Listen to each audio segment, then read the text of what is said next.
Assalamu alaikum jama'a, barkam da sake kasancewa da ku a cikin wannan channel ta Adamsy Graphics.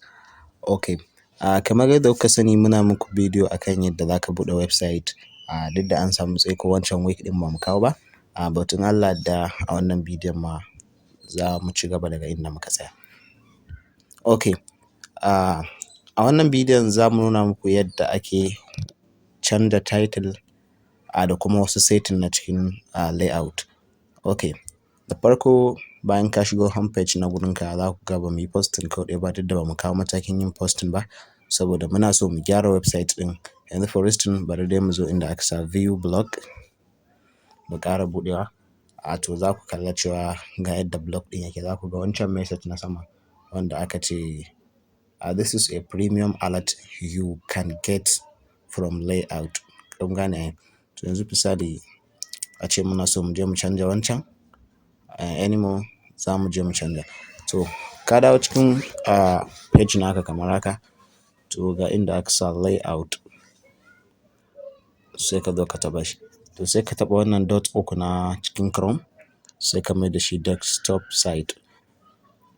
In ya dawo desktop site sai ka zo misali wannan inda aka ce alert message sai ka taɓa shi. For instance a ce kai baka son alert message ɗin nan, to za ka iya cire shi, amma a back mu muna so za mu yi amfani da shi. To za mu canja wannan abin da aka ce this is a premium alert you can set from layout.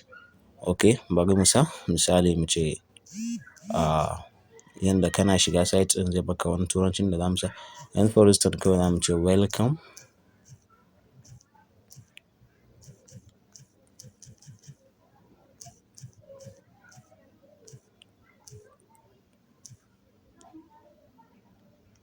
Misali kawai mu ce welcome to Adamsy Graphics sai mu danna save. Misali ga inda aka sa alamar save. Wato ainihin kana dannawa yanzu misali bari mu dawo cikin site ɗin kamar haka. Sai mu yi refresh. Za ku ga abin ya canja ya koma welcome to Adamsy Graphics. Okay anymore, sannan sai kuma misali yadda za ka canja tag title. Yanzu misali in na ce muku title, bara na muku yadda za ku gane.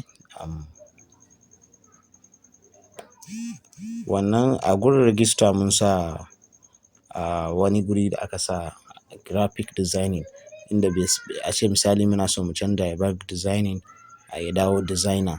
To yanzu misali in ka shigo nan ɗin, misali gashi mun canja shi ya koma designer. Za ku kalla cewa inda aka sa wannan main logo shi za ku shiga, to za ku iya canza title ta nan. To misali a ce wannan hoton ma da yake a nan, wannan kenan, wannan hoto wadda aka rubuta material UI na can sama, to gashi nan yanda kuke ganin shi a nan. To za ka iya zuwa ka yi creating ɗin naka hoton kawai sai ka zo ka sa shi. To yadda dai ake sa hoton dole sai ka san wane pics hoton yake so, kamar wane tsayi, wane faɗi, yanda hoton zai shiga gurin ya danna mai kyau, sannan kuma da yadda ake ɗaura shi. Okay, in Allah da wannan za mu yi bayani a next video. Sannan za mu koya yadda kuma ake haɗa irin kalar hoton duka a cikin next video. Okay, a ce mun canja dai shi ma already mun canja normally ya canju. To yanzu akwai seta-setan nan na cikin nan kamar yadda kuke gani mun ɗan fara wato ainihin canza abubuwa a ciki. To in Allah da a next video, a bidiyon mu na gaba za mu nuna muku yadda ake caccanja abubuwa kamar yadda ake canza nan.